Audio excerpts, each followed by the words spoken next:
अस्सलाम वालेकुम, मैं हूं रेहान तारिक और आप देख रहे हैं दस्तक। बज़ाहिर ऐसा लग रहा है जैसे हुकूमत 9 मई पर तहरीक इंसाफ के खिलाफ मजबूत बयानियां बनाने की कोशिश कर रही है। हुकूमत ये साबित करना चाहती है कि तहरीक इंसाफ रियासत के खिलाफ बगावत में मुलव्विस है, इसीलिए इस बगावत में मुलव्विस अफराद को सजा मिलनी चाहिए।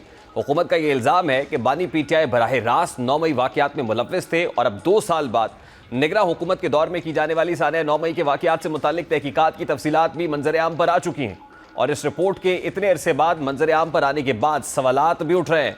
सबसे अहम सवाल ये उठाया जा रहा है कि क्या हुकूमत इस रिपोर्ट को अपने हक में कैश कराना चाहती है, इसलिए वो इस रिपोर्ट को अब मंजर आम पर लाई है, क्योंकि तासुर की हुकूमत को भी कहीं ना कहीं ये खदशा तो ज़रूर है कि कहीं PTI बैकडोर राब्तों की कोशिशों में कामयाब ना हो जाए और बानी PTI को कहीं रिलीफ ना मिल जाए। और इसलिए हुकूमत पर इल्ज़ाम लग रहा है कि ये रिपोर्ट इसीलिए मंजर आम पर लाई गई ताकि ये साबित किया जा सके कि PTI रियासत के हक में नहीं। और ये तासुर इसलिए उभर रहा है कि वज़ीर आला पंजाब मरियम नवाज़ भी अपनी हालिया तकारीर में बड़े ज़ोरों शोर के साथ PTI को 9 मई का ताना देती दिखाई देती है। पाकिस्तान में पहली मरतबा फितना फसाद की सियासत का आगाज़ किया। पहली मरतबा जो एक इंतहा पसंदी, बदतमीज़ी, बद तहजीबी का कल्चर किसने ईजाद किया? मुल्क पे हमला करने का जो धब्बा है ना, वो भी किस पे लगा? नहीं, लेकिन नाम आप ना भी लें, दिल में नाम तो आता है ना। बदनुमा दाग जो है ना, इन्हीं के माथे पे लगा है। वो तबाही कर दी इसने पाकिस्तान की। अल्लाह ताला का शुक्र है कि ये निज़ाम अब अपने खात्मे की जानिब है। यानी हुकूमत की जानिब से इस बयानिए को तक़वियत दी जा रही है कि तहरीक इंसाफ ने 9 मई का सानहा रूनुमा किया और इसके लिए वो इदारों की किसी सूरत भी खैर खा नहीं हो सकती। अब यही वजह है कि सियासी हलकों में ये चहमगोइयाँ हो रही हैं कि हुकूमत 9 मई पर इदारों को ये पैगाम देना चाहती है कि PTI पर भरोसा न किया जाए। और अब एक तवील अरसे बाद निगरां हुकूमत की 9 मई पर तहकीकाती रिपोर्ट के जरिए हुकूमत यकीनी तौर पर अपने बयानियों को मजबूत करने की जुस्तजू करेगी। अब इस रिपोर्ट को देखा जाए तो ये तासुर भी उभर रहा है कि जैसे बानी PTI को माइनस करने की कोशिश की जा रही है और PTI को नई क़यादत के सुपुर्द करने की तैयारी हो रही है, क्योंकि रिपोर्ट में शाह महमूद कुरैशी और परवेज़ इलाही को 9 मई वाक़े से बरी ज़िम्मा करार दिया गया है, जबकि बानी PTI को बराह रास्त मुलव्विस करार दिया गया है। मीडिया पर जो रिपोर्ट सामने आई उसके मुताबिक 9 मई 2023 के वाक़यात बाकायदा मनसूबाबंदी के तहत किए गए। बानी PTI वाक़यात में बराह रास्त मुलव्विस थे। रिपोर्ट में कहा गया कि PTI के दर्जनों रहनुमाओं ने तशद्दुद को हवा देने के लिए किरदार अदा किया, लेकिन शाह महमूद कुरैशी, चौधरी परवेज़ इलाही के खिलाफ मुकदमात कायम होने के बावजूद तहकीकाती रिपोर्ट में नाम शामिल नहीं है। ज़राए के मुताबिक तहकीकाती रिपोर्ट में हम्माद अज़हर, ज़रताज गुल, मुराद सईद, अली अमीन गंडापुर, शाहदाना गुलजार के नाम शामिल हैं। इसके अलावा तहकीकाती रिपोर्ट में फ़रूख हबीब, अली जैदी, कवल शोज़ब, शहरियार आफरीदी को भी मुलव्विस करार दिया गया है। सेनेटर एजाज चौधरी, फैसल जावेद, डॉक्टर यास्मीन राशिद, महमूद रशीद भी मुलव्विस करार दिए गए हैं, जबकि उमर चीमा, हसन न्याजी, आलिया हमजा, जमशेद इकबाल चीमा, मुसरत चीमा भी इन पुरतशद्दुद वाक़यात में मुलव्विस थे। ज़राए के मुताबिक अलीमा खान को भी तशद्दुद को हवा देने में मुलव्विस करार दिया गया है। सदाकत अब्बासी, वासिक क़ुयूम, नौशीन हामिद, आमिर डोगर, ज़ैन कुरैशी भी 9 मई को तशद्दुद की कार्रवाइयों को सपोर्ट कर रहे थे। इन रहनुमाओं के अलावा तैयबा इब्राहीम, शबाना फ़याज़, अज़हर मीर और आमिर मुग़ल समेत 80 से ज़ायद रहनुमाओं को 9 मई के वाक़यात में मुलव्विस करार दिया गया है। अब ज़ाहिर है PTI इस रिपोर्ट की जानिबदारी पर सवाल उठाएगी, क्योंकि वो निगरां हुकूमत तनकीद करती रही और ऐसे में ये नामुमकिन नज़र आता है कि PTI इस रिपोर्ट को तस्लीम करे। और वैसे भी बानी PTI भी 9 मई की जिम्मेदारी किसी सूरत कबूल करने को तैयार नहीं और वो 9 मई को अपने खिलाफ एक साजिश करार देते रहें। PTI इन मुकदमात को अपने खिलाफ इंतकामी कार्रवाई करार देती है, जैसा कि आज शिबली फराज और उमर अयूब ने मीडिया से बात कर बानी PTI और पार्टी की सेकंड लीडरशिप को मुकदमात में फंसाया गया है। ये बोगस केसेस हैं सारे। पहले भी यहाँ पे हम लोग अल्हम्दुलिल्लाह बाइज़्ज़त तौर पे बरी भी हुए हैं और ये वही चीज़ है, सारे के सारे बोगस केसेस चल रहे हैं। हमारी डिमांड यही है कि आइन और कानून के मुताबिक जल्द से जल्द इन केसेस को ख़त्म किया जाए। अब PTI तो ये दावा कर रही है कि हुकूमत जाली मुकदमात के जरिए तहरीक इंसाफ को दीवार के साथ लगाना चाहती है। खास तौर पर हुकूमत पर यह इल्ज़ाम लग रहा है कि वो बानी PTI को माइनस करना चाहती है, इसलिए शाह महमूद कुरैशी और परवेज़ इलाही को 9 मई पर क्लीन चिट दी गई है। अब सवाल यह है कि क्या शाह महमूद कुरैशी बानी PTI के बगैर पार्टी की क़यादत संभालने को तैयार भी होंगे, और इससे भी बढ़कर क्या पार्टी में उनको पजीराई भी मिलेगी, क्योंकि तहरीक इंसाफ इस वक्त धड़ों में तकसीम है।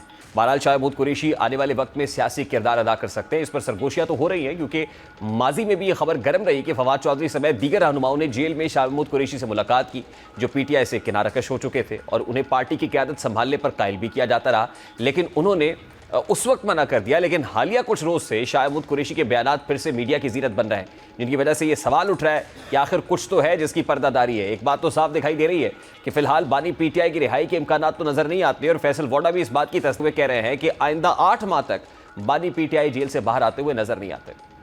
अब जाहिर है फैसल वोडा के बाद किसी खबर की बुनियाद पर कर रहे होंगे, अगर बानी पीटीआई जेल से बाहर नहीं आते तो पार्टी मजीद तकसीम का शिकार हो सकती है, इसीलिए फॉरवर्ड ब्लॉक की बाज़गश भी सुनाई दे रही है। इस वक्त सीनियर सियासतदान साबिक वफाकी वजीर फवाद चौधरी साहब हमारे साथ मौजूद है। अस्सलाम वालेकुम फवाद चौधरी साहब, बहुत बहुत शुक्रिया आपके वक्त के लिए। सबसे पहले तो निगरां हुकूमत में सारे 9 मई से मुताल्लिक की गई तहकीकात 2 साल बाद मंजर आम पर आई हैं, खासा मानी खेज है, इसमें कोई मसलहत कार फरमा दिखाई देती है आप? कुछ नहीं, उसमें होना क्या है, सारे ना को किस्से कहानी है, ना किसी का सर है ना पैर है, और अच्छी बात है उसमें जो बताया गया है कि कोई इस तरह का इशू नहीं है, और जो एहतजाज हुआ है या चीज़ें हुई हैं वो भी आपके सामने है। असल रिपोर्ट तो 8 फरवरी की आनी चाहिए, 9 मई तो अब पुराना हो गया। अच्छा फवाद साहब, देखिए उसमें कुछ लोगों को बड़ा सेफ एग्जिट, में कोई ग्रेसफुल एग्जिट तो नहीं, कोई सेफ एग्जिट जरूर मिला है। मतलब उसमें शाह महमूद कुरैशी साहब हों, चौधरी परवेज इलाही साहब हों, उसका उसमें कोई किरदार नहीं, लेकिन बानी पीटीआई के ऊपर सारा मलबा गिर रहा है। तो आपको नहीं लगता कि बानी पीटीआई को या माइनस बानी पीटीआई मामला है जो आगे बढ़ रहा है इस रिपोर्ट की सूरत? वो भी खान साहब के ऊपर भी कोई बात उस तरह की तो नहीं है। उन्होंने कहा जी उन्होंने बयान दिए, फलाना बयान दिया, फलाना बयान दिया, तो उससे लगा। अगर आप देखेंगे रिपोर्ट, अगर आप पढ़ें तो उसमें तो इमरान खान के ऊपर भी कोई सब्सटेंटिव एलिगेशन जो है वो नहीं है। यही तो बात है कि जब आप मीडिया में या जो रेटरिक है वो आप देखते हैं तो वो बिल्कुल मुख्तलिफ है जो रिकॉर्ड के ऊपर चीज़ें हैं उनसे। मसलन इमरान खान के ऊपर जो क्रिमिनल केसेस चल रहे हैं, और जो सुप्रीम कोर्ट मेरी पिटीशन को फिक्स ही नहीं कर रही है कि जो मैंने कहा है कि एक ही एलिगेशन के ऊपर मल्टीपल केसेस नहीं चलाए जा सकते, उसमें इमरान खान के ऊपर जो टोटल एविडेंस है वो ये है कि 3 पुलिस वाले जो थे वो हुलिया बदल के मीटिंग में घुस गए, और उन्होंने उस मीटिंग में सुना कि इमरान खान कह रहे हैं कि ये आपने ये करना है। अब आप बताएं, इस तरह की एविडेंस जो है, चूंकि ट्रायल ओपन नहीं हो रहा, जो जजेस हैं बेचारे उनके कनपटियों पे बंदूक है, वो कोई बात ओपन नहीं कर सकते, मीडिया जो है वहां पे होता नहीं है, तो इस तरह केस चल रहा है। एविडेंस तो है कोई नहीं है, तो जबरदस्ती के केसेस है ना, आप जितने मर्जी बनाते गए। पहले इमरान खान को जितने केसों में सजा हुई है उनकी सियासत पे क्या फर्क पड़ा है, इन केसों में सजा होगी तो इमरान खान की सियासत पे क्या फर्क पड़ेगा? यहाँ तो एक रवाज बन गया ना कि बस आपने चूंकि अंदर रखना है तो इस तरह के केस करते जाओ। देखिए गुज़श्ता रोज़ अली अमीन गड्डापुर साहब से जब सवाल किया गया कि आपने 26 नवंबर से मुताल्लिक ये गोली क्यों चलाई वाला सवाल आपने chief of the army staff से किया, तो उन्होंने कहा बिल्कुल किया। तो उनका ये कहना था कि आर्टिकल 245 के तहत फौज ज़ाहिर है वफाकी हुकूमत की इन्विटेशन के ऊपर आई और ये हुकूमत से पूछे। तो आपको लगता है कि हुकूमत अब इस तरह की रिपोर्ट्स भी पब्लिक करके कोई नैरेटिव बिल्डिंग चाहती है ताकि उससे एक तासुर मिले कि पाकिस्तान तहरीक इंसाफ और इदारे जो हैं उनके दरमियान खासा एक खलीज, एक गैप मौजूद है और वो गैप बना रहना चाहिए?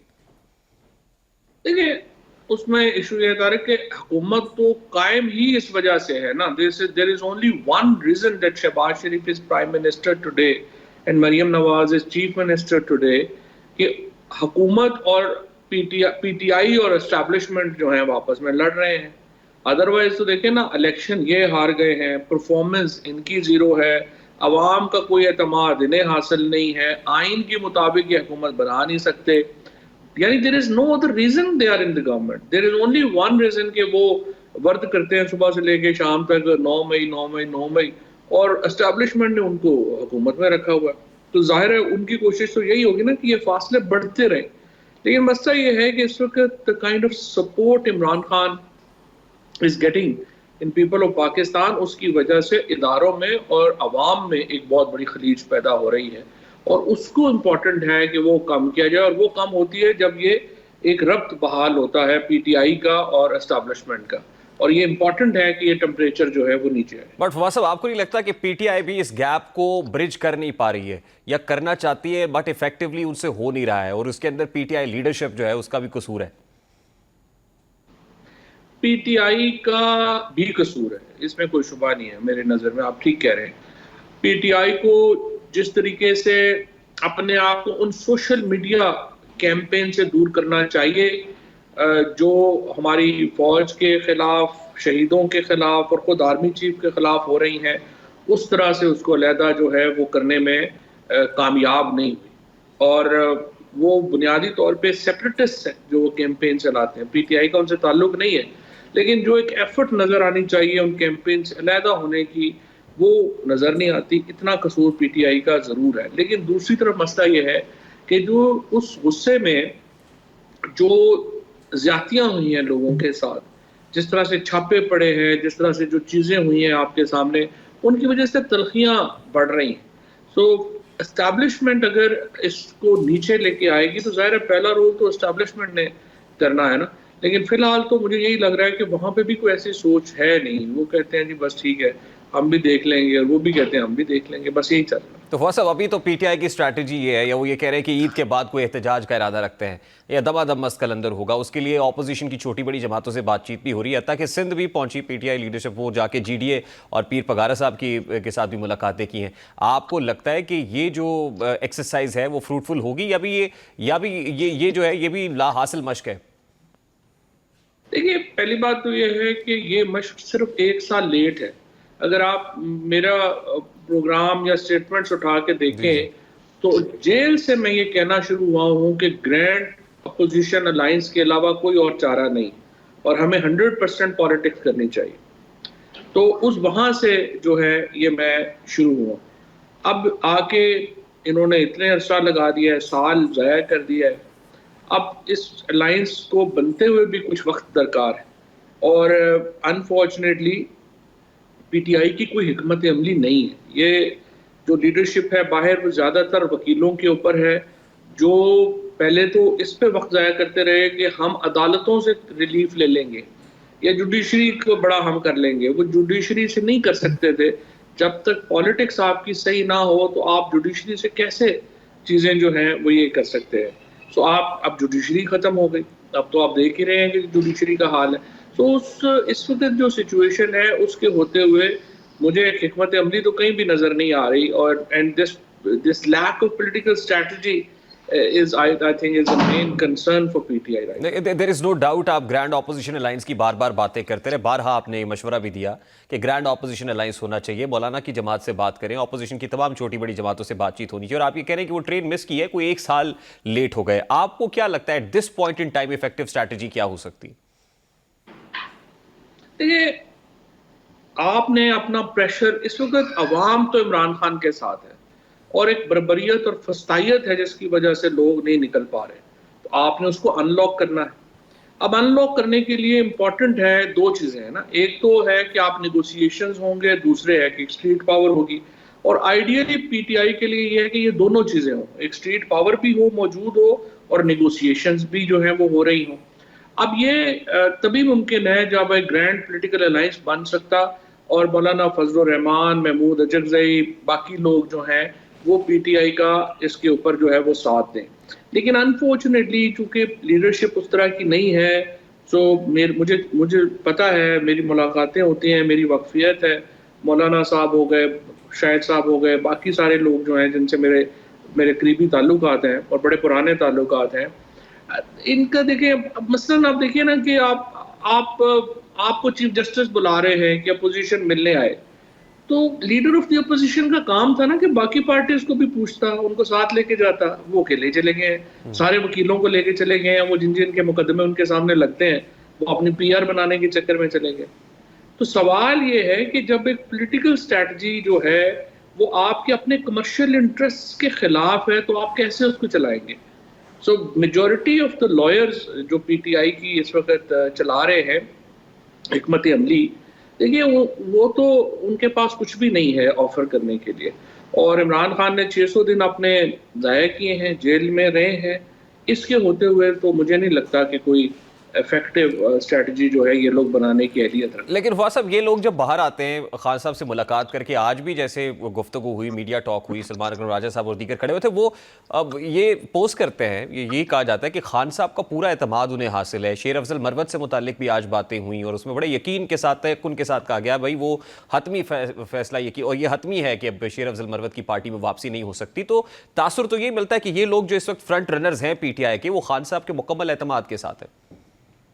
नहीं होंगे मुकम्मल एतमाद के साथ, लेकिन एतमाद का मतलब ये तो नहीं ना कि वो डिलीवर भी कर रहे हैं। तो ये तो और बुरी बात है कि इमरान खान का मुकम्मल एतमाद भी उन्हें हासिल है और वो डिलीवर भी नहीं कर पा रहे, डिस्पाइट कि इमरान खान जितनी मकबूलियत शायद ही पाकिस्तान की हिस्ट्री में किसी और लीडर के को मुयस्सर आई हो। तो इसलिए एतमाद तो हो ना हो ये तो बहस ही नहीं है। बहस तो ये है कि आखिर वो क्या कर पा रहे हैं।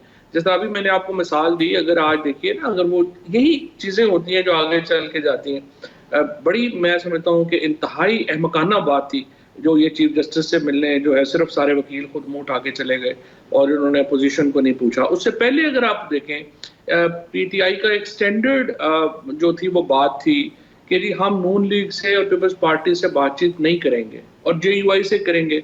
एक दिन आप टीवी लगाते हैं तो पता चलता है कि जी वो तो नून लीग और पीपल्स पार्टी से आप बातचीत कर रहे हैं और आप जेयूआई को, महमूद अचकज़ई को, उनको आपने जो है उठा ही नहीं। मुझे आप बताइए ना, इन हालात में जो अलायज हैं, मौलाना फजलुर रहमान है या महमूद अचकज़ई हैं, वो कैसे आपसे बात करेंगे? यानी should they give you the shoulder कि आप उसके ऊपर बैठ के छलांग लगा दें दूसरी तरफ?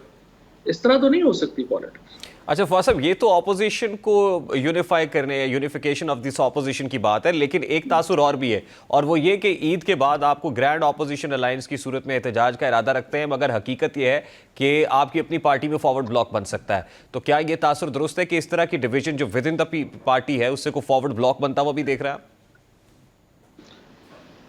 देखिए जी, बात यह है कि पीटीआई के को अपनी जो पॉलिटिक्स है, अगर तो उन्होंने इसी लीडरशिप के हाथ में रखी तो कुछ भी चीज़ें जो है वो आगे नहीं जाएंगी और नहीं जा सकती। अब इसको वो कैसे जो है वो इसको आगे बढ़ाते हैं, क्या करते हैं, वी विल सी। लेकिन देखिए सीधी बात है, अगर आप कमज़ोर रहेंगे और अगर आप सियासी तौर के ऊपर कोई इफेक्टिव स्ट्रेटजी नहीं दे पाएंगे और लोगों को लगेगा कि ये तो डूब रहे हैं, तो बहुत सारे लोग जो है वो फिर नहीं रहेंगे साथ, सीधी बात है। और सारे लोग जो है वो हम जैसे तो नहीं है ना कि जो सब तशद्दुद बर्बरियत कैदे काट के भी जो है वो कहें कि नहीं हमने इमरान खान के साथ रहना है। लोगों के जो पॉलिटिकल इंटरेस्ट हैं वो सुपरसीड करते हैं बाकी चीज़ों। फवाद साहब, लास्टली एंड वेरी क्विकली, क्या मैंडेटरी चेंजेस हैं जो आप सजेस्ट करेंगे कि होनी चाहिए at this point in time? देखिए, तो पॉलिटिकल लोगों को ऊपर लेके आए, लॉयर जो हैं वो नहीं चला सकते पार्टी। आपको 12 जो भी अवेलेबल लॉट है उसमें जो पॉलिटिकल लोग हैं, असद कैसर साहब हो गए, आतिफ खान हो गए, इवन अली अमीन गंडापुर हो गए, ये लोग जो हैं, और इवन पंजाब से आमिर डोगर हो गए, हामिद रजा हो गए, ये लोग जो हैं जिनकी पॉलिटिकल अंडरस्टैंडिंग है, आपको उनको 12 स्पेस जो है वो देनी। अगर आप मुझसे पूछें, जो मुज़ाकराती कमेटी है वो शाह महमूद कुरैशी, महमूद रशीद और एजाज चौधरी साहब के ऊपर होनी चाहिए। अगर हुकूमत चाहती है कि वो बातचीत करे तो वो इन जेल में जाके फिर इन लोगों से बात करे, क्योंकि ये लोग हैं जिनके पास पॉलिटिकल डेप्थ है, जो बात कर सकते हैं। जो लोग बाहर हैं, सच्ची बात यह है कि इनको तो पता भी नहीं है कि बात करनी क्या है और इनकी बात का वजन नहीं है। आप देखते हैं कि कब ये सिचुएशन जो है। बहुत बहुत शुक्रिया फवाद चौधरी साहब हमारे साथ मौजूद थे। भी एक ब्रेक लेंगे, ब्रेक के बाद वापस आएंगे, गुफ्तगू कंटिन्यू करेंगे हमारे साथ।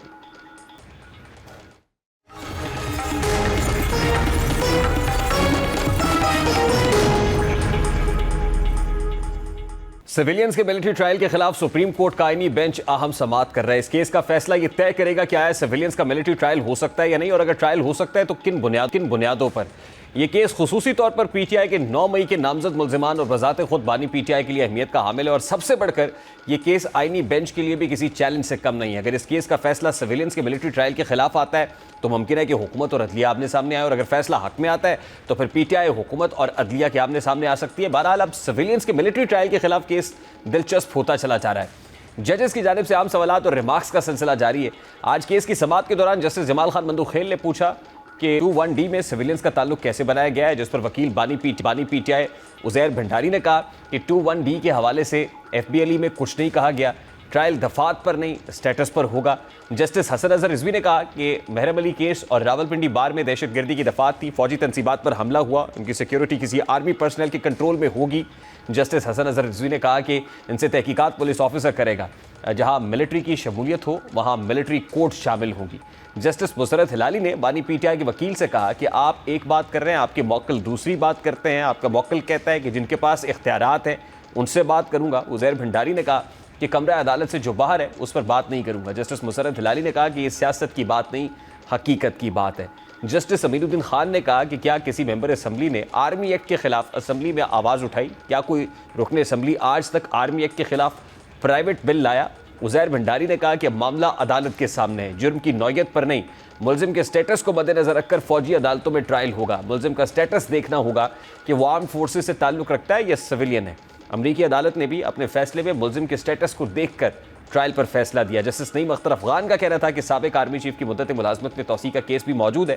आर्मी चीफ की मुद्दत मुलाजमत में तौसी का कानून नहीं था। सुप्रीम कोर्ट की हिदायत पर पार्लियामान ने आर्मी चीफ की तौसी के लिए कानून साजी की। जस्टिस अमीरुद्दीन खान ने कहा कि इस वक्त एक नोटिफिकेशन के लिए सब सर जोड़कर बैठ गए थे, एक के बाद दूसरा नोटिफिकेशन आ रहा था, ये तो हमारी हालत थी। बाद में बानी पीटीआई के वकील ने दलाइल मुकम्मल किए तो फौजी अदालतों में सिविलियंस के ट्रायल से मुताल्लिक केस की समाअत कल तक मुलतवी कर दी गई। वकील फैसल सिद्दीकी कल अपने दलाइल शुरू करेंगे। अब इस केस में जो अहम समातें हैं वो आईनी बेंच कर रहा है, और वो भी ऐसे हालात में जब अदलिया पर तकसीम के बादल छाए हुए हैं, जजेस की तैनाती और सीनियरिटी पर साथी जजेस खतूत लिखते हैं तो कभी जुडिशल कमीशन के इजलासों का बायकॉट करते नजर आते हैं। ताहम जाहिर है इसके पॉलिटिकल इंप्लीकेशंस बड़े इंपॉर्टेंट है, और एक ऐसे वक्त में कि जिस वक्त जो निगरान हुकूमत की कंपाइल्ड जो तहकीकाती रिपोर्ट है वो भी पब्लिक हो गई है, वक्त बड़ा अहम है।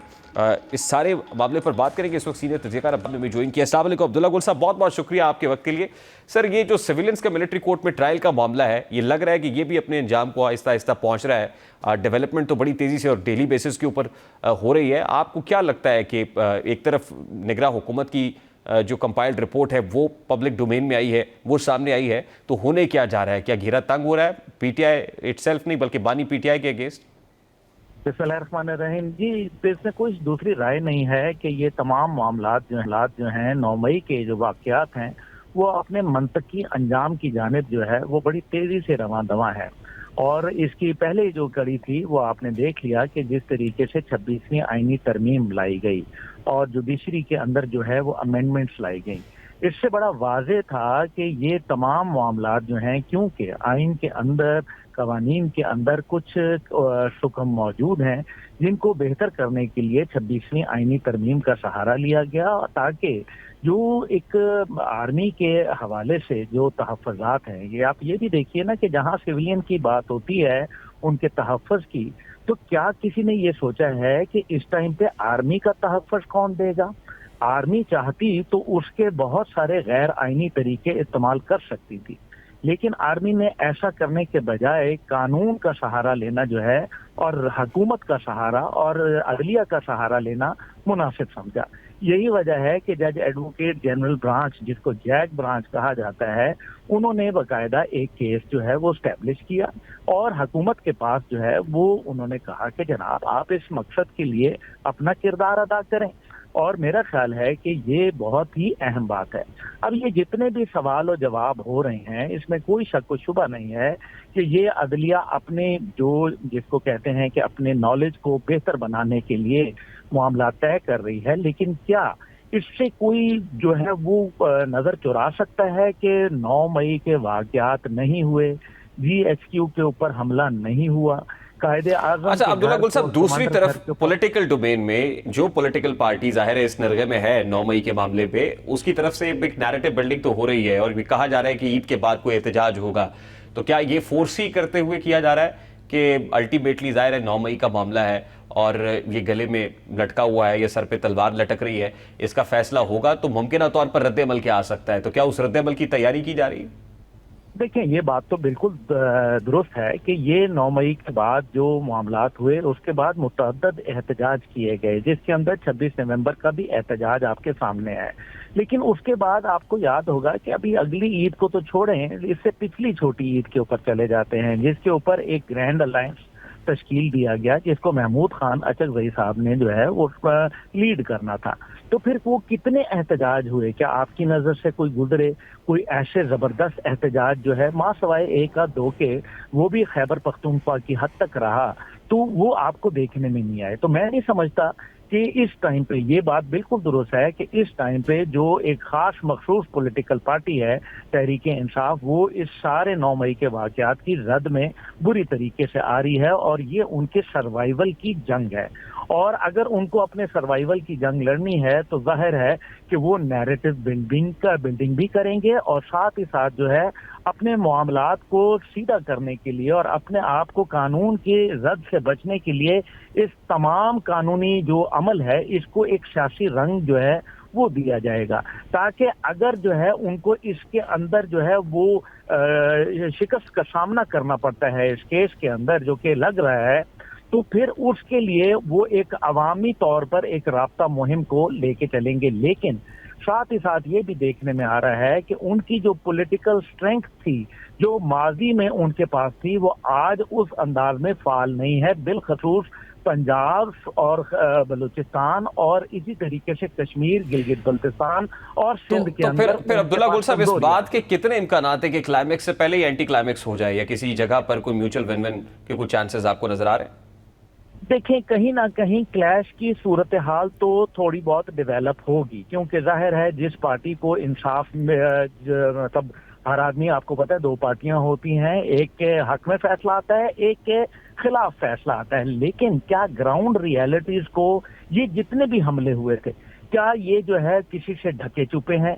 क्या मीडिया ने इनको नहीं दिखाया? क्या इनके ऊपर बाकायदा तहकीकात नहीं हुई? क्या इनकी वीडियो ऑडियो मौजूद नहीं है? तो बिल्कुल सब मौजूद है। इसलिए इस अमल को जो है बिल्कुल यकसर तौर पर मुस्तरद कर देना या उसको कह देना कि जनाब इसको सरसे नजर करके आगे बढ़ जाना, ये नामुमकिन है। ये मतलब इसमें हो ही नहीं सकता। इसलिए ये कोई ना कोई तो इसका जो है वो उसको सजा मिलेगी। और वो लोग जो न सिर्फ पीटीआई की जो मरकजी क़यादत है, बल्कि एक बड़ी तादाद में उनके जो इस टाइम पे मैं आई वुड से कि वो 40%, 40% जो उनकी क़यादत है, वो इसको जो है मेरे ख्याल में उनके खिलाफ घेरा तंग होगा। और यही वो अमल है जिसके पेश नज़र तहरीक-ए-इंसाफ जो है एक बयानिया जो है वो अभी से बुनना शुरू हो गई है, क्योंकि उनको मालूम है कि इस केस का जो मंतकी अंजाम है वो उनके खिलाफ आके खड़ा होगा, क्योंकि ये एक रियलिटी बेस्ड इवेंट है। इसको कोई अदालत, क्योंकि अदालत जो भी है, चाहे वो पाकिस्तान की है या पाकिस्तान से बाहर है, वो कानून और आइन के दायरे से बाहर रह के शवाहिद की बुनियाद के ऊपर फैसले देती है। और यही पाकिस्तानी आइन जो है वो भी तहफ़्फ़ुज़ फराहम करेगा। और ज़रूर अदालत जो है वो अपने सवाल और जवाब रखना वो उसका हक है। लेकिन क्या वो किसी भी ऐसे वाक़े को सरसे नज़र करते हुए तहरीक इंसाफ या किसी और के ये फैसला दे सकती है? अब्दुल्ला गुल साहब, I have to take a very quick short break है। बहुत बहुत शुक्रिया अब्दुल्ला गुल साहब जो थे जुडिशल कमीशन के मेंबर। अख्तर हुसैन साहब मुस्ताफ़ी क्यों हुए, अब वजूहात क्या है, वो रीजंस क्या है, वो भी सामने आ गई है। शेयर करेंगे इस ब्रेक के बाद। एक ब्रेक लेते हैं, ब्रेक के बाद वापस आते हैं।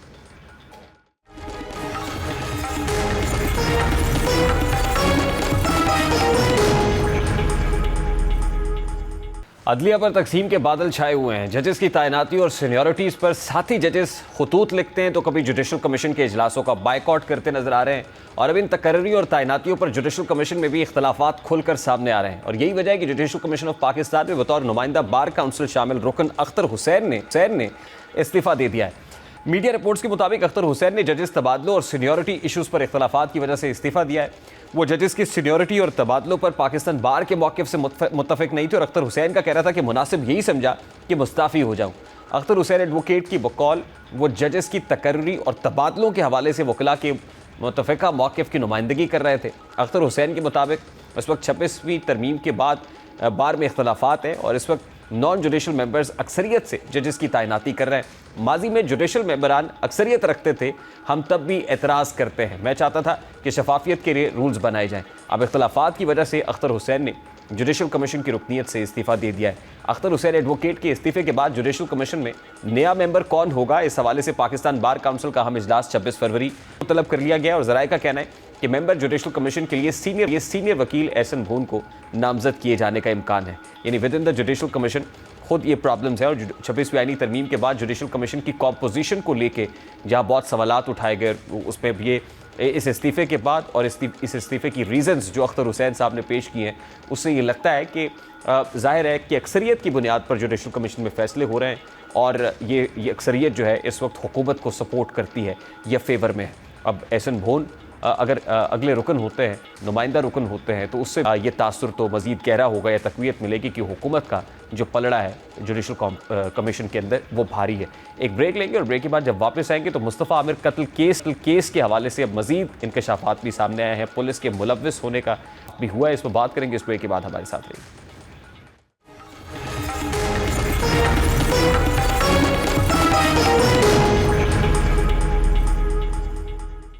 मुस्तफ़ा आमिर कत्ल केस में आए रोज़ नए इंकशाफात सामने आ रहे हैं। कभी गैर कानूनी असलहे तो कभी मनशियात की फराहमी तो कभी मनशियात की खरीदो फरोख्त में मारूफ अदाकार के बेटे के मुलव्विस होने की कहानी सामने आई। तो वहीं पर इस केस के मरकजी मुलजिम अरमगान की सहूलतकारी करने वाले भी बेनकाब हुए। जैसा कि मुस्तफ़ा कत्ल केस के हवाले से मुश्तरका तफ्तीशी टीम की जानिब से इस केस की अहम किरदार जुमा और एंजेलिना के बयानात को रिकॉर्ड किया गया था। तहकीकात के दौरान न सिर्फ मज़ीद इंकशाफात सामने आए बल्कि पुलिस की संगीन गफलत और सहूलतकारी का भी पता चल गया है। तफ्तीशी हुक्काम के मुताबिक मुबैना तौर पर अरमगान की सहूलतकार पुलिस एहलकार ने उनकी मकतूल की वालिदा को पहले से ही इस केस में पुलिस और मुतल्लिका मैजिस्ट्रेट पर कार्रवाई पर असरअंदाज होने का इल्ज़ाम लगाया और ऐसा लग रहा है कि जैसे उनका ये इल्ज़ाम दुरुस्त है, क्योंकि पुलिस एहलकार के साथ साथ रिकॉर्ड टेम्परिंग के इल्ज़ाम में इंसदादी दहशतगर्दी की अदालत के मुंतज़िम जज से इख्तियारात वापस ले लिए गए हैं।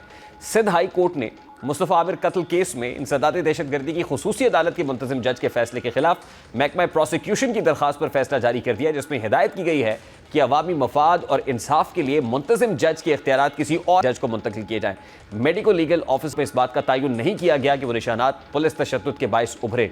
अब इस सारे मामले को जिस तरीके से आगे बढ़ाया जा रहा है, तहकीकात, तफ्तीश और फिर प्रोसिक्यूशन वाला मामला जो कोर्ट के अंदर है, सब में कहीं ना कहीं दाल में कुछ काला दिखाई दे रहा है। देखते हैं कि मामला अल्टीमेटली मंतकी अंजाम पे पहुंचता है तो क्या वाकई टेस्ट केस बन के कोई एग्जाम्पल सेट करता है या फिर एक बार फिर शक का फ़ायदा पहुंचाकर किसी तरीके से इन मुल्ज़िमान को बरी कर दिया जाएगा। प्रोग्राम का वक्त अपने इख्तिताम को पहुंचा। आपसे मुलाकात होगी इंशाअल्लाह। कल अपना रखिए ख्याल। अल्लाह हाफ़िज़।